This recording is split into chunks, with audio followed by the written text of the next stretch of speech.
webinar series for our Michell University. Today we're going to be working with SAP Business One, and we're going to be talking about the data import export. This webinar is being recorded. It will be available on our website, so you can visit us at www.michellgroup.com to view this as well as the others in our training series. For purpose of the demo today, we're going to be working with SAP version 9.0, but this functionality is also available in the earlier versions themselves. So let's talk a little bit about what we're going to do and ways of bringing data in. I'm going to go on the menu to Administration, and you'll see here we have the data import export. What this allows us to do basically is to bring limited amounts of data into the system for business partners. And in SAP, when we talk about business partners, we talk about customers and vendors, as well as items. Now, normally, this is not used to bring the main data in. This is used for updating purposes. This is used for, like, adding, say, barcode numbers or manufacturing codes to existing items or updating price lists and so on. You can actually bring data directly in, which we will do. We'll add some data, but it's limited. For adding data, we recommend using the DTW, the Data Transfer Workbench. And we do have a webinar series on our website dealing with the DTW. The Data Transfer Workbench allows you to bring all items in. So for example, in the, what I'm going to go through today, as far as the business partners, I'm limited on like business partner addresses and so on. So I would actually, when I'm going live, I would actually bring my main customers' main items through the DTW. And again, we do have a detailed webinar on the DTW. So let's talk about here what we're going to do. We're going to look at first the data import. So if we click on data import, we have some, we have the data import from Excel, which we'll be focusing on mostly today. Let's make this a little bit bigger here. Move this over. So we have that. We also have the import from Business One, which we'll be working on this one too. The import fixed assets from Excel, I'm not going to be focusing on today. It works the same as the Excel.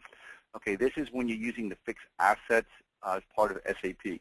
In SAP version 9.0, the fixed assets is now integrated within SAP. So if you're bringing in fixed assets from a legacy system, we would do this. So let's talk about the import from Excel. If I go here, you can see that I have two options. I have BP, which is the business partners, and I have items. And I have some stuff set up here. What we do is here we basically use a text file in Excel. And we just go ahead and name the fields. So for example, in column A, you can see here my drop down. In column A, I'm using the BP code. In column B, I'm using the BP, the business partner name. In column C, I'm using a group code. Now, if I go here to column D, again, we can actually do a lot of stuff in here. So all these fields are available. Okay, BP currency, BP types, and so on and so on. You can see all this information here. Again, you do have a lot of information. You know, there is some restrictions on what can actually come in to this information here. So we have all this information here. When we look at the items, we have the same type of thing. So if we click here on F, you can see that we have information here, item type, and so on. So we can look at this information here. Again, we have height, width, a lot of information is actually also on here. Now, a way of finding this out, and we actually talked about this in the query generator, and again, we have a detailed webinar on that as well, but I'm going to touch on the query generator a little bit because I need that to find information. So if we go back to our our BPs. Oh, let me erase it. Let's just create it again with BP code, BP name, and I think we have the group code. Okay, so we have this information here. One of the things that we can do is to find out what the fields are. We can actually open that up and use the queries to get information. So what I'm going to do here is I'm going to go into Business Partners, and I'm going to go into the Business Partner Master Data. I'm going to open up the first record. So here what I want to do is under my View, if I go to the menu and I do View, you want to make sure that the system information is turned on. I'm going to turn it off for right now so you see it's not there. Notice here, if I hover over specific fields, like over the name, if you look down here at the bottom in this area, you'll see that when the view's turned off for that information, I just get the standard. So it's telling me this is called the BP name. Okay, so the BP name, and it's 100 characters long. This is the foreign name, and it's 100 characters long. You can actually do it this way and so on. There's the group code and so on. So if you want to bring information in, like let's say, again, you want to use the phone numbers, you can see at the bottom that's telephone 1, that's telephone 2. Some are self-explanatory. Some are actually a little different here. Kind of find one here. So you can see here the information. Again, credit limit and so on. If you go into View and you turn on System Information, what you do now is you get a little bit different. You still get the BP character name, but below you get some information. If you look at the line below, it says customer for demo. That's just what's in the field. It gives you the form, item, and panel. But at the very end, you'll notice you see OCRD. OCRD is the file name for the business partners. And this is called the card name. So you see it this way. So what's good is, for example, if I go here into my tools and I go to my queries in my query generator, I can put in OCRD, press tab, and again, that's the business partner master, and these are all the corresponding fields with their description. So just another way of finding information.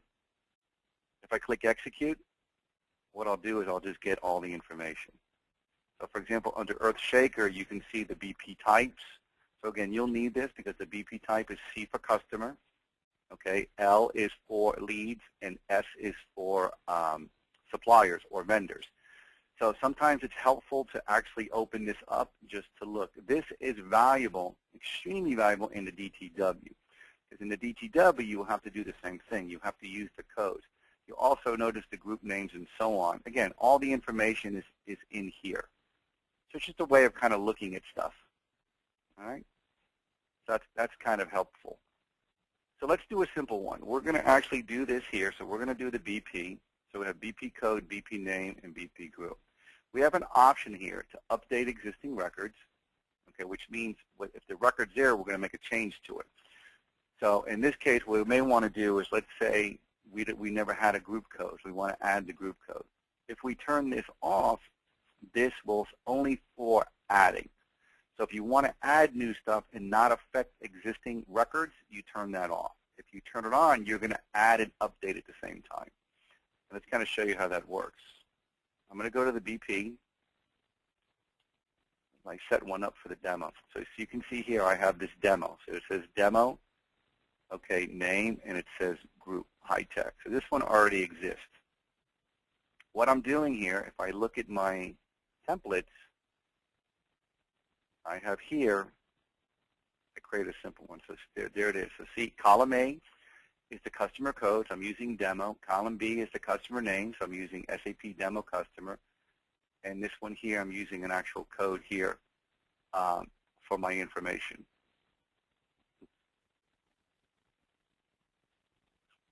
So here, I'm just going to change this, and I'm going to put, let's go here. Let's pick one.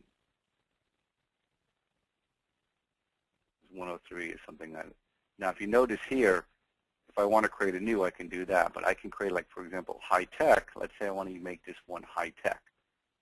So again, I'm just going to go ahead and change my, here.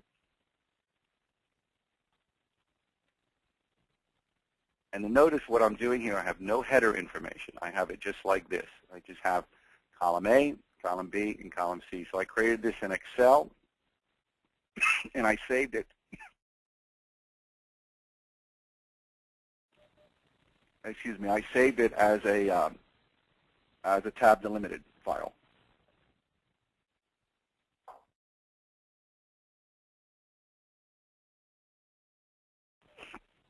Okay, so let's just save that.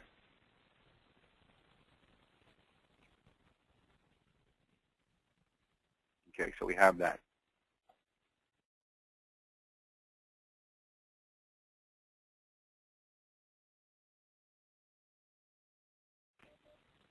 All right, so now let's see how this works. So again, we're going to take this off. So we're going to say, okay, update existing record. So now what we're doing is we're just in the add mode. We're adding new. We're not updating. So if I click OK, it asks me to select my file. So I'm going to go to desktop. I'm going to choose it. Excuse me. I'm going to choose the file here, demo import BP. I'm going to click open, and I'm going to get this error message. The reason why I'm getting this error message is because this demo already exists. What I did is I did not select to add. I did not select to update. I just select to add.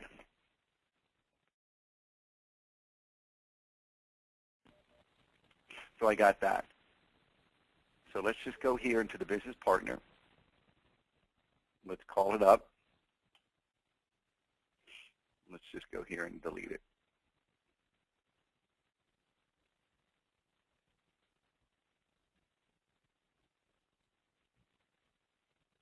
Okay, so I just removed the business partner. So now let's do it again. So now, again, I have it this way, so I'm going to click OK.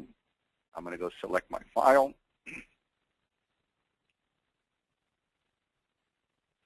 And you can see here one record was imported successfully. All right, if I go look now at the business partner, and I see here, and I do D for demo, you can see that the customer came in. So there's the demo, there's the customer, and there's the group, the high tech we used.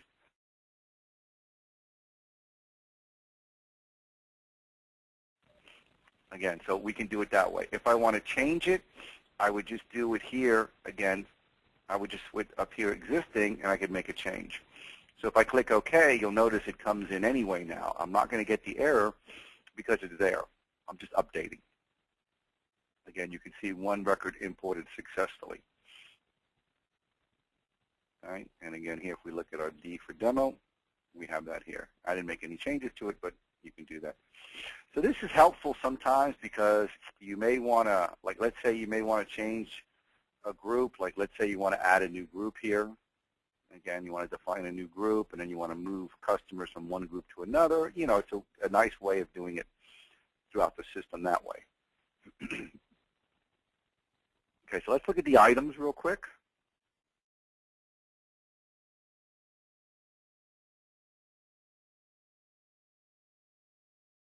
So we're going to go here, and we're going to go into our items. And we have the same options here. Again, so let's just go to items, and I think I had here the item number.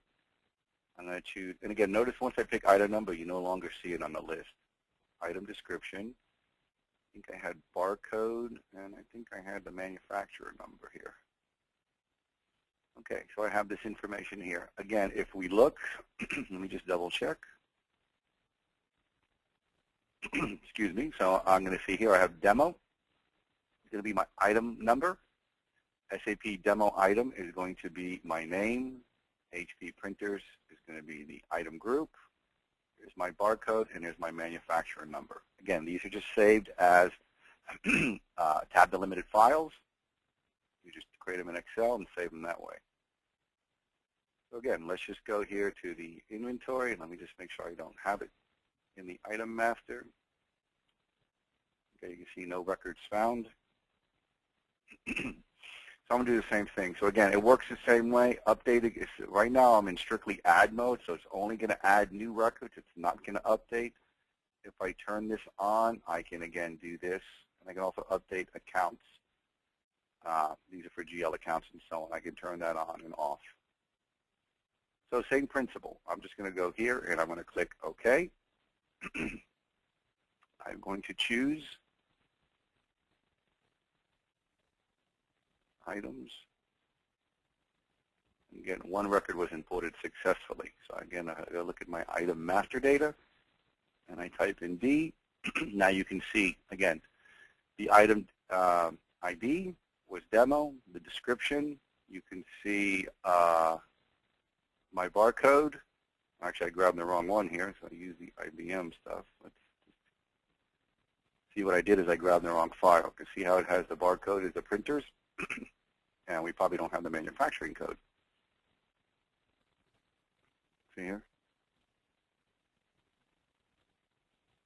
printers. So let's check our file real quick.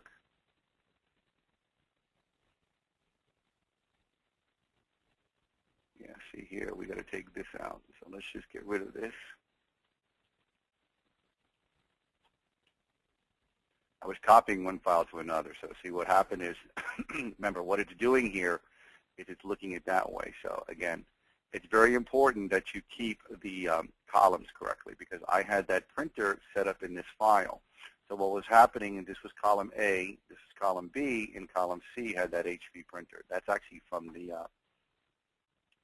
I was using that in my BP, so I just saved it in the wrong file. So I'm going to save this again. Let's just go remove it. Okay, you can see here what I did is, again, what the import program is doing is just looking at the column. So in this case, I had that extra column here, so it did that. So let's just run this again. Let's choose it.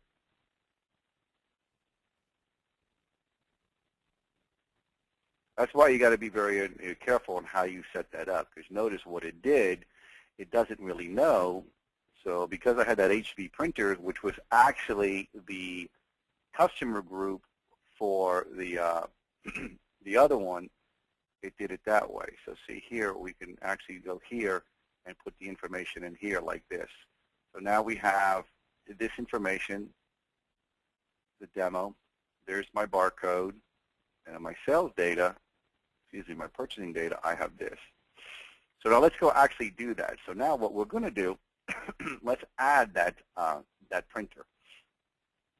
So here we have our item groups, and we have our HP printers. So we're going to actually now add the HP printer. So because we do that, we're going to shift everything over. So we're going to take our HP printers. Let's go back here.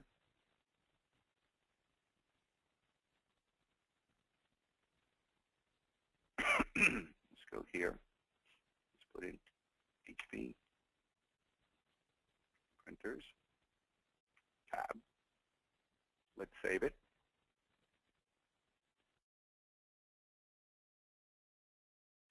Okay, so now if you notice here, we're going to make a little change. So we have the item code, we have the name, we have the group, then we have the barcode, and then we have the manufacturer. So let's going to do a little bit of editing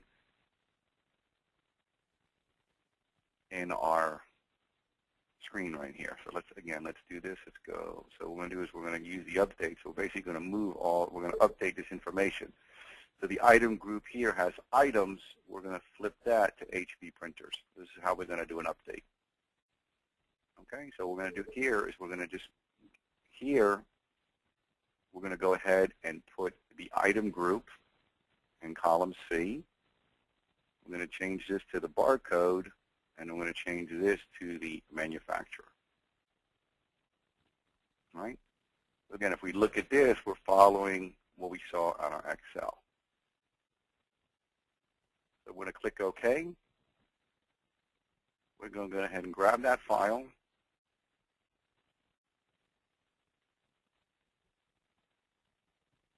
Okay, see it says the code already exists. That's all right. We want to change this to update. Now we're going to run it again because we're not adding it, we're just doing an update.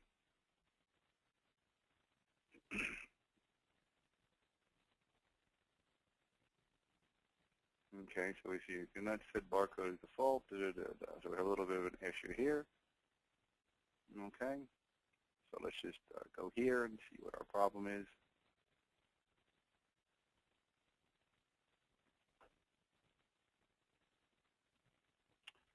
So you can see here we have, let's go ahead and we have sets of barcodes here. So let's just go ahead and clear this. Actually, let's just go ahead and do this. Let's just remove this record. And let's go recreate the record.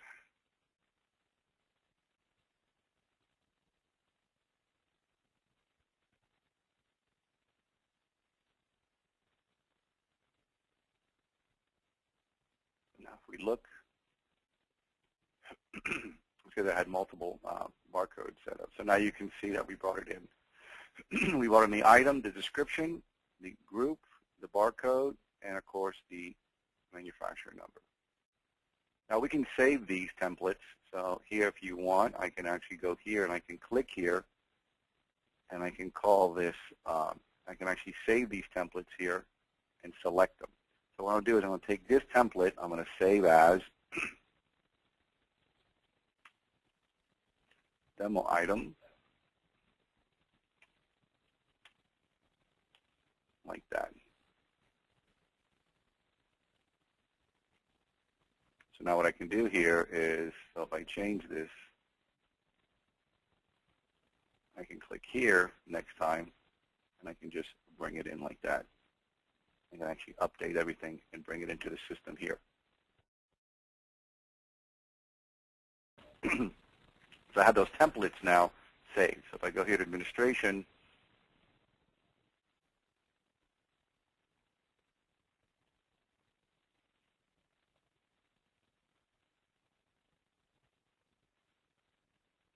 I can select it, and it brings all the information in. And again, I can save it and do whatever I want with it in the system here. So that's how you import from Excel. Again, it's a very simple way of doing it. You're just going to actually, whatever's in your Excel columns, you would just match here.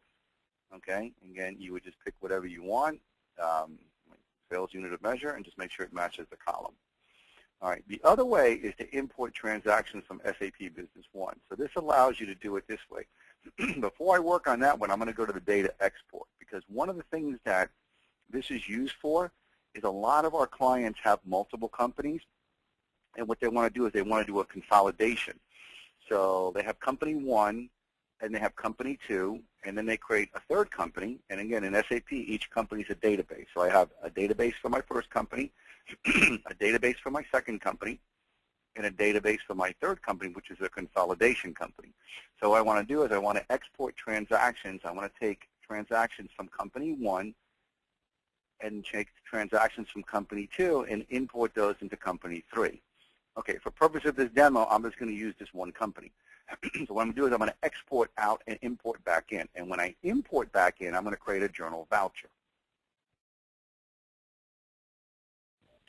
So let's go ahead, let's see how that works. So we're going to export transactions. Now here I can select what I want to export. Okay, I want to export all transactions and so on. What I'm doing, I'm just using a small range right here. So I want to bring, I have a lot of data in here, but typically what you would do is you would use this posting date to select. So let's say every month at the end of the month, I'm going to go ahead and take all the transactions from that month. I'm going to export them from those two companies, and I'm going to import them into my consolidated companies. I'm just using journal entries here, but you can select as many as you want. Like you can add opening balances, closing balances. You want to do AR invoices and so on. I'm going to select journal entries. So what I'm telling SAP is to take all the journal entries that took place in December of 2013 and export those out. So I'm going to click here, update. It's going to create a file. Again, I already have the file here. I'm just going to resave it. I'm going to use the name here, but I can change the name if I want. I'm just going to save it on my desktop. All right. So what I've done is I've exported data out of the system. Then what I would normally do is I would log into my consolidated company, and I would import that data back in. When you import that data back in, it's going to create a journal voucher. So if you look here under financials, here's my journal vouchers. Right now, I don't have any journal vouchers here. So let's go back in. Let's go here to data import, and let's import from SAP. So again, I would go to my other company. I would select the file. Here it is right here. Click Open, and you can see here what it does. Okay, it imports, and what it does, it creates a journal voucher. A journal voucher is like a journal entry, but it's not posted yet. So this gives me the ability of looking at what I did and making any changes. So again, if I was using that concept of the consolidation, I would bring that stuff in, and now once I do that, I can go into financials and go to my journal vouchers, and now you see I have this journal voucher. To see here, and it says these were imported from Business One. Okay, so these are all the transactions, or if I double click on this one, Okay, you can see here, again, these are the corresponding posting dates that came in and so on. So you can see here all the journals that came in. So I can go ahead here and then I can open these things up. You know, obviously I would modify the posting date, you know, because that's the date it came in. So if I want to post it on today's date, I can do that as well. So again, this is used a lot for a lot of our clients who want to do consolidation. And the nice thing about this is that since I'm looking at the journal voucher, it allows me to eliminate any duplicate entries or eliminating entries I need to do. So in this case, I would export it out and I would bring it back in. And then here, I just add the voucher. When I'm ready, I would just click Post the Voucher. So that's what it allows us to do. So let's recap what we went over today. We looked at in SAP Business One under Administration, the data import-export. We see that we can import from Excel, basically using a tab-delimited file. We just set the fields we want. We can do it for the BP, the business partners, as well as the items. We would just select these fields, and we would match this to our tab-delimited file. We have two options. We can update existing records. If we turn this off, we're strictly adding. So depending on how you want to do it, you can add and update. Again, this is useful for things like if you didn't have the barcodes. Let's say you didn't have barcodes for your items, and then you were able to get barcodes on an Excel. So all you would do is you would select the item for the first one. Let's just clear this.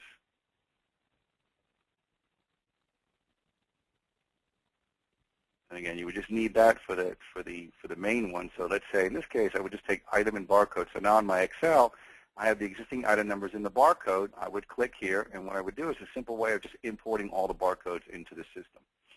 That's importing from Excel. You can also import from Business One transactions, again, that you would export out and bring them in. This importing here, okay, this works the same way as the import from Excel, okay? Again, same information here, but this is strictly for the fixed asset module. So you would select information defined as your fixed assets. And again, the importing from Excel just grabs the file. And again, data export, you can export transactions from Business One. Define what you want, and it creates a file and brings the information out. Okay, so that concludes our webinar session today on SAP's data import and export. Again, this webinar is being recorded. It'll be available on our website, so you can visit us at www.michellgroup.com to view this as well as the others in our training series. And that concludes our webinar.